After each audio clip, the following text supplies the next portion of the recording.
Hello children, welcome to Vidya Kunj PD room episode 4। चलिए आज कुछ अच्छा सुनते हैं। तो ले चलती हूँ आपको एक मजेदार कहानी के सफर में। रोहन नाम का एक लड़का था जिसे अपनी टीचर को हमेशा सबकी शिकायत करने की मानो आदत सी पड़ गई थी। जैसे कि मैम मैं अपना होमवर्क घर से पूरा करने ही वाला था, पर क्या करूं, मेरी छोटी बहन ने मुझे बहुत परेशान किया। मैम ये प्रोजेक्ट में इसलिए नहीं कर पाया क्योंकि मम्मी ने मुझे बहुत सारा काम दे दिया था। मैम मैं अपना क्लास वर्क फिनिश करने ही वाला था, पर ये जो मेरा बेंच पार्टनर है ये हमेशा मुझे हाथ हिलाकर परेशान करता है। मैम आप जब भी सवाल करते हो मैं इसलिए आंसर नहीं कर पाता हूँ क्योंकि क्लास के सभी दोस्त मुझे टीज करते हैं, चिढ़ाते हैं।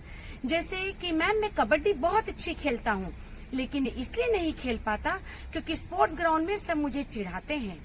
मैम मैं गाना तो बहुत अच्छा गा लेता हूँ, पर म्यूजिक पीरियड में सब मेरा मजाक उड़ाते हैं, सब मेरी ओर देखते हैं, इसलिए मैं गा नहीं पाता हूँ। तो आप इन सब को या तो पनिश करो, नहीं तो कल से मैं इस क्लास में नहीं बैठूंगा। अब ये समस्या तो गंभीर थी। मैम ने कहा कि रोहन की इस नेगेटिव सोच को बदलना बेहद जरूरी है। उन्होंने कहा बेटा मैं आपकी सभी बातें मान लूंगी, लेकिन आपको भी मेरी एक बात माननी होगी। उन्होंने पानी से भरा एक गिलास दिया और कहा कि ये पानी से भरा हुआ गिलास पूरी स्कूल की कॉरिडोर में 5 चक्कर लगा कर आओ और फिर मुझसे मिलना, लेकिन ध्यान रहे इसमें से एक बूंद पानी भी गिरना नहीं चाहिए। रोहन ने गिलास लिया और चल निकला। 5 राउंड पूरे लगाए और मैम के पास आकर कहता है, मैम ये देखिए मैंने कर दिखाया। मैं नहीं कहता था कि मैं सब कुछ कर सकता हूँ। मैम ने पूछा, क्यों बेटा, जब आप कॉरिडोर में घूम रहे थे क्या किसी ने आपको आवाज लगाई? क्या किसी ने आपको तंग किया? रोहन ने कहा, मैम मुझे तो कुछ पता ही नहीं चला क्योंकि मेरा सारा ध्यान तो मेरी ग्लास की ओर था कि कहीं एक बूंद पानी भी नीचे गिर न जाए। तब मैम ने कहा, बेटा जब आप कॉरिडोर में जा रहे थे तब किसी क्लासरूम के बाहर बच्चों को पनिशमेंट मिल रही थी, किसी क्लास के बाहर स्पोर्ट्स एक्टिविटी चल रही थी, कुछ फ्रेंड्स आपको परेशान करने की कोशिश कर रहे थे, यहाँ तक कि कुछ ने तो आपको डिस्ट्रैक्ट करने की भी कोशिश की, लेकिन आपका गोल सेट था। आपने अपने आप को उस टारगेट की ओर फोकस कर रखा था कि मुझे इस ग्लास में से पानी गिरने नहीं देना है, तो आपको आसपास की नेगेटिव सराउंडिंग का पता ही नहीं चला। रोहन को अपनी बात समझ में आई। तो बच्चों रोहन की कहानी से हमने क्या सीखा?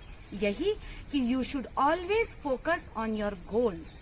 जब हम अपना एक टारगेट सेट करते हैं और उसकी ओर ही चलना निश्चित कर लेते हैं तो आसपास की कोई भी नेगेटिव फैक्टर हमें डिस्ट्रैक्ट नहीं कर सकते।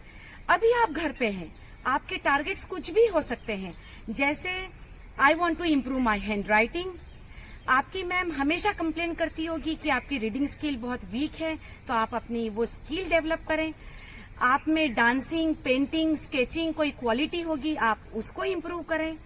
आप पढ़ाई में अपने आप को फोकस करें, एक टारगेट सेट करें, गोल सेट करें कि मुझे क्लास में अव्वल आना है, मैं भी घर पे रहकर पढ़ाई करूंगा, तो आपको आसपास की कोई भी नेगेटिव चीज डिस्टर्ब नहीं कर सकती। एक बात बताएं, what controls your life and what disturbs you to utilize your energy? Laziness?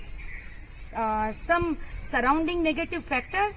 No beta, these all are excuses. Discard them all. Don't look around the all negativity which disturbs you to achieve your goals and your targets. You should set your targets for every day or for every week. Write on your page and paste on wall. Start from where you are. आज आप जहाँ हैं यहीं से अपना target set करो और वहां से जर्नी शुरू करो। Do what you can and use what you have. बच्चों अगर जिंदगी में कुछ अच्छा कर दिखाना है, सफलता की ओर आगे बढ़ना है, तो हमें आसपास की चीजों को इग्नोर करना होगा और अपने गोल की ओर, अपने एम्बिशन की ओर फोकस करना होगा। तो कर दिखाओ कुछ ऐसा कि दुनिया करना चाहे आपके जैसा। बेस्ट ऑफ लक, हम फिर मिलेंगे।